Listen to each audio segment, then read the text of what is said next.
Now, if you've been following along on the project, and I'm going to what I want to do is take you right through the whole process of what I'm doing right from day one all the way till the day that we finish this thing. Now, if you followed along with the cab corners and all the rust work, well then you kind of know what, some of the processes we are doing here with the bodywork. But if you haven't, what I'm going to do is, there's a couple of dents in here that, even though we're going to leave a lot of this patina, a little bit of rust here and there, I don't want to have great big obvious dents. There's one there, because when people just look right away, they just focus right in on the dents, and I don't want to have that. So what we're going to do is we're just going to fix those up. Now, if you're just drawing on your cab, don't ever use one of these, okay? If you put a felt mark on there and you don't sand it out, or it's not completely gone, you can put 40 coats of paint on there and it'll never get rid of it. So I don't know why people have to use those for everything. Just use a pencil. So I'm going to go through the process of cleaning these up. Another one over here, and we'll use the stud gun and make them all pretty so that we can get on with this. Just about ready for primer.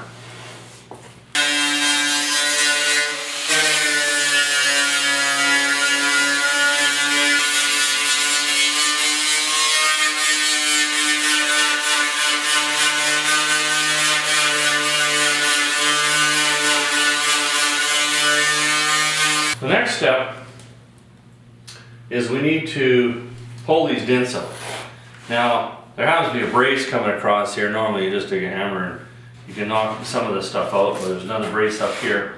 So I'm going to have to use the stud gun to pull out some of these dents.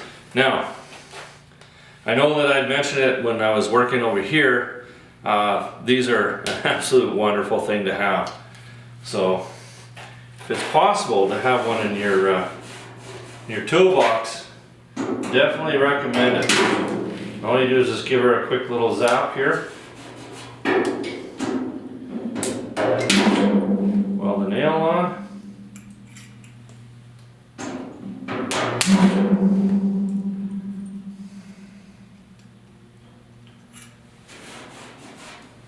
One more right there.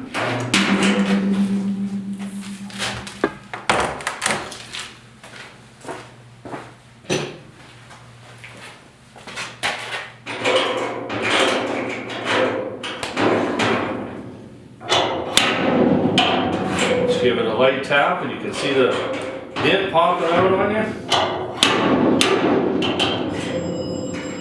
Oh, lovely. Okay. I gotta answer the phone. You get the idea.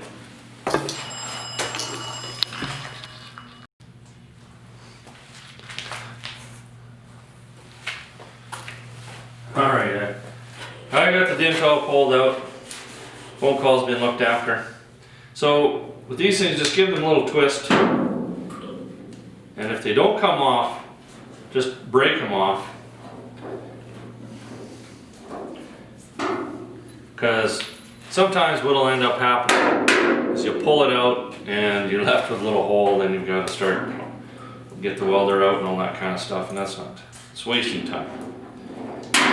Okay. Those ones popped off. This one here seems to be just a little bit of a nuisance. That feels really, really good. Now sometimes you pull it a little bit too far, just give it a little bit of a tap. Now, I'll give you a bit of a hint. I'm not set up for it, but I'll show you how to tap that down when I get there.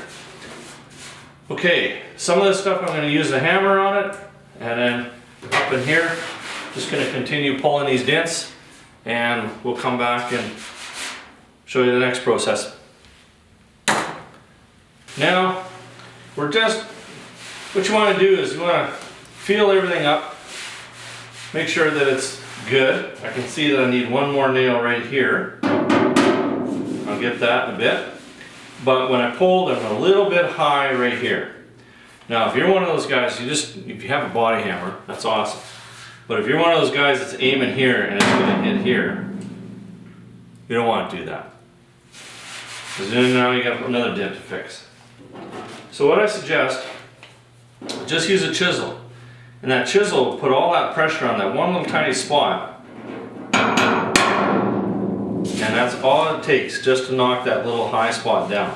Even if you hit it with a hammer like this, chances are you're going to put this much of a dent in instead of just that little tiny bit. So there's a good tip. Just use a chisel. And I've actually used the chisel up here on the other side because we had a little crease here.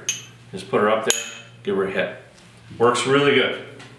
Okay, pull this last little dent out of here. And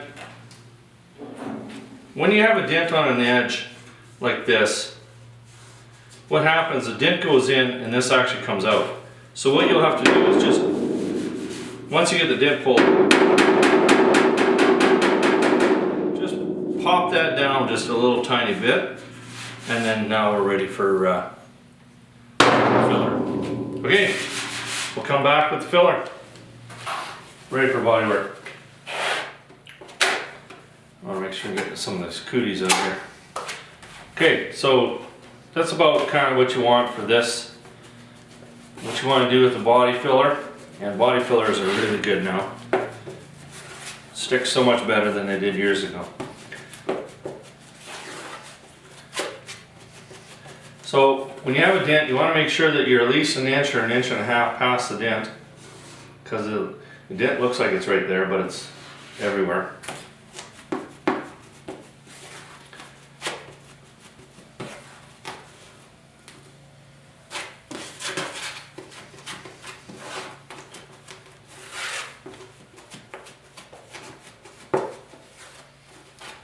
Okay, that was tough for you to watch.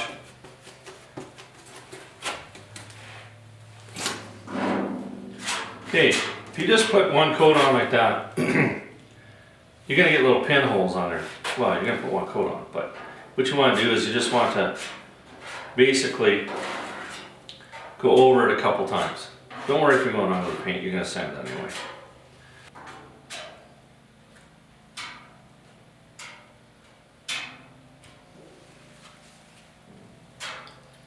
Okay, just like that. Got a little spot over there, and we'll come back and file the stuff up.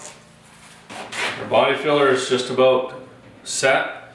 Now it's a little sticky, you feel it, but it's still firm. And that's when I wheel into it with a half round file. I'm still one of these old school guys. If you want to sit here and just sand it off, go ahead. It means you got more time than I do. And just go nice and light.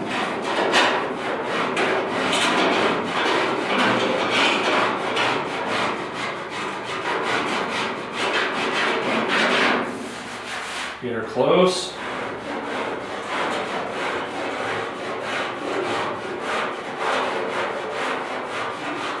And this is where you can tell that you nailed it the first time. Looks nice. We got our file. So now, basically, I got a system here where I have Velcro. We're going to stroke this with some 40 grit. I know that it seems a little bit harsh, but you'll see the next step. The finer the finer sandpaper you go, it's really hard to get your bodywork straight. So if you do the first one at 40 grit, then we'll build up from there. You just want to go both ways.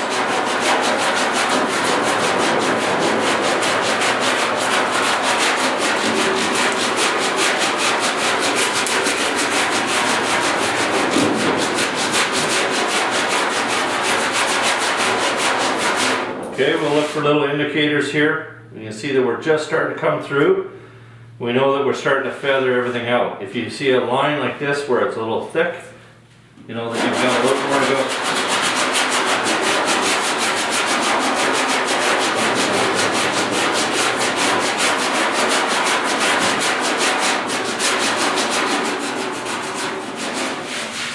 Okay? She's beautiful. I'll continue doing this. I'll probably use the little longer board up here. I'm using the short one because I don't really want to scratch up any of my good patina here. Alright, I won't bore you. I'll be back in a minute. And you got just a little bit of a high spot there. Okay, you can see that we've got everything all nice and feathered out. Don't have any harsh edges or anything like that. And so the next step, we're going to feather out all of our paint. Now to do that, I suggest you use like a 220 or something like that. You don't want to get too aggressive. So once we got that kind of all feathered out, then we're going to put on a 2-part putty. And what that'll do is fill any of our heavier scratches and then just give us another coat on top. And we're basically layering from now on. So a 2-part, then we go with our primer, and then your paint. If you were to go with 80 grit now on this spot here, or go to a finer sandpaper, you're actually sanding this lower than what it should be. So then you need more primer. So I found it a lot quicker just to go with a 2-part on top. You're done. And it looks really, really good. Keeps your bodywork really nice and straight. All right, see you in a bit.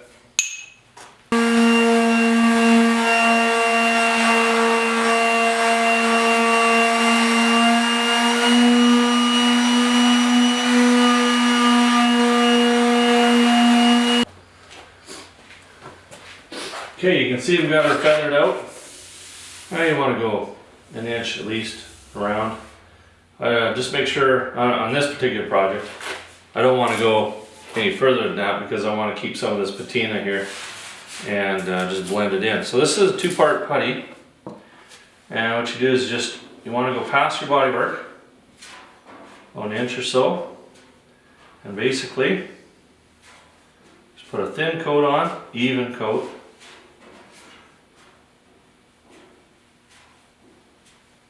Nice thin even coat. That's all there is to it. And then we're going to come back, we're going to sand that with 80 grit.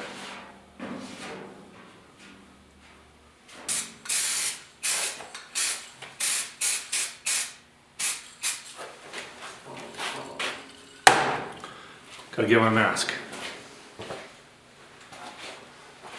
Okay, what I did, so everything's all nice and dry. And I just sprayed a little bit of a guide coat. You can buy it in a can, you can buy it on a rub-on type of a thing.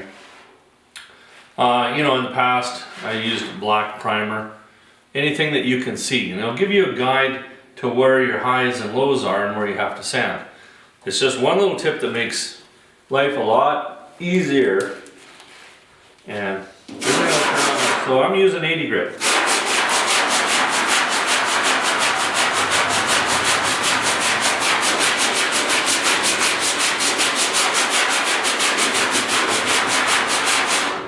And you should be able to see, maybe I'll zoom in. And now you can see that you've got to keep sanding.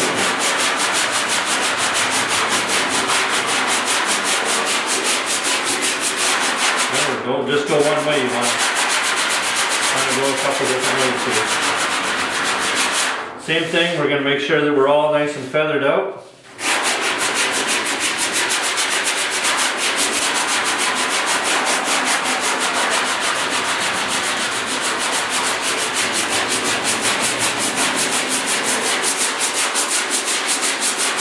Sometimes you got to fold up a little piece of sandpaper to get into the tight spots. And then you just take your time and go light. Stay in control.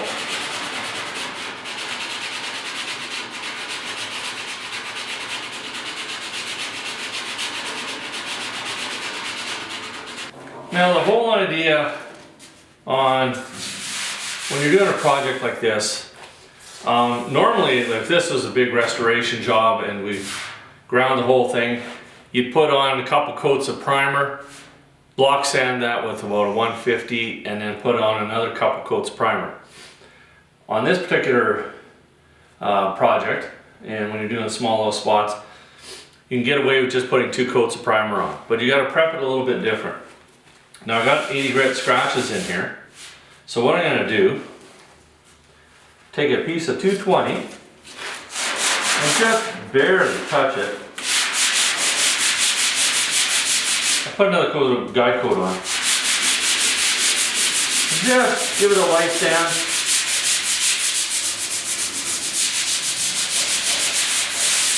Basically, all that does is gets rid of any of the high sand scratches on the 80 grit. Okay, that's all you have to do. Now there's still some 80 grit. You can still see some scratches through there. Don't go blowing through all that. We don't want to make our bodywork crooked. Now, if we put primer on here, we got to make sure that everything is all scuffed in around it so that it's going to stick. If it isn't sanded, it isn't going to stick. Now on this one, the whole idea is to spot these in, and then I'm going to clear coat the whole truck. So what I'll do is basically just take a scuff cloth, and we're going to just go around the area that I'm going to prime.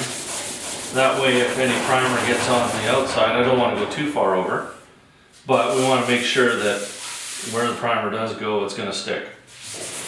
And it's just a matter of spending some time doing it right, prepping it. Everything's about the prep.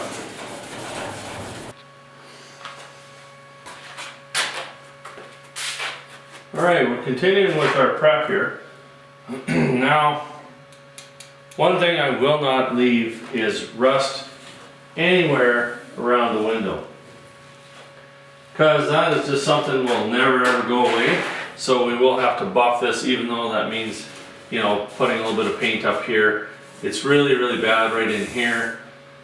These are just so obvious. I don't want, you know, to have that in your face type of thing.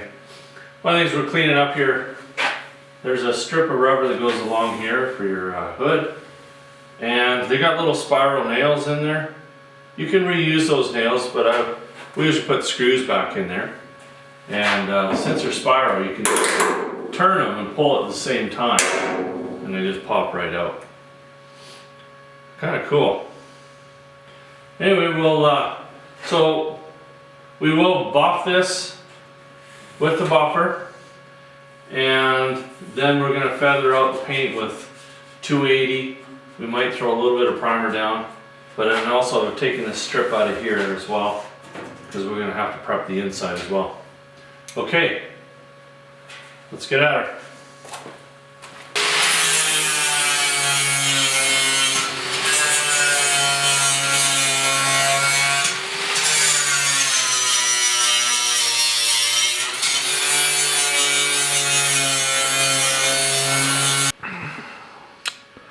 And of course, you know, as soon as you do one thing, and it is a Monday, so now I've got some rust holes I have to fill in.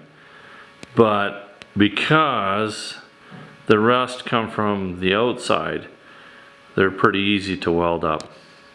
So we'll weld them and grind them, and then we'll treat that rust as well and make it so that it doesn't come back for a while.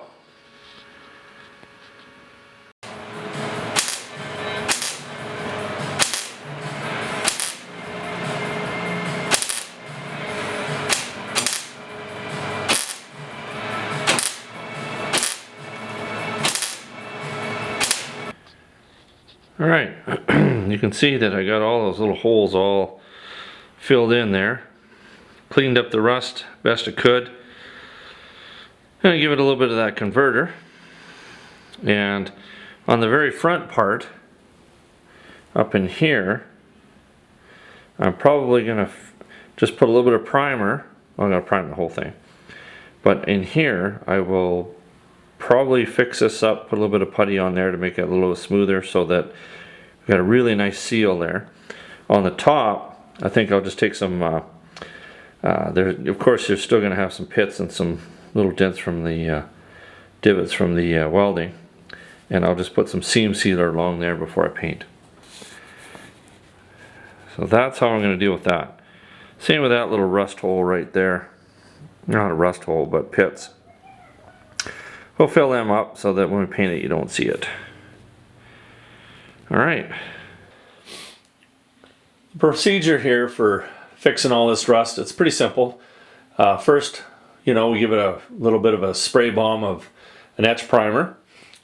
And then I applied some 2-part putty and sanded it out. Got it all nice and smooth. And after that, you can see what it looks like after we've primed it. It turned out really good, and I think the window will seal fine. We got everything all prepped up, ready for prime. Now, I had to do a little bit more feathering in between here. So basically, I'm going to use a high build prime, and I've got a spray gun. If you haven't got one of those, you can always, buy a spray bomb with a high build. They have that, and those products work good too. I've done them in the past. And basically, because we got this sanded out, it's fairly smooth. This is when you want to check, make sure everything's right. The smoother it is, just the easier, and you can feel anything that's wrong. And if it is a little wrong, just if you have to put a little bit more putty on, do it. Because the better job that you can do here, the better the results you're going to get in the end. Because all we're doing is priming, and that's going to straighten things out a little bit, but it's not going to do as much as what you're doing here. So with that in mind, unless of course you're going to put 5 coats on, but we're not doing that. I don't particularly like that method. Makes your paint job look thick, and it doesn't look good at all. But anyway, we're ready to go. Blow this off, and then we'll see you with the primer gun.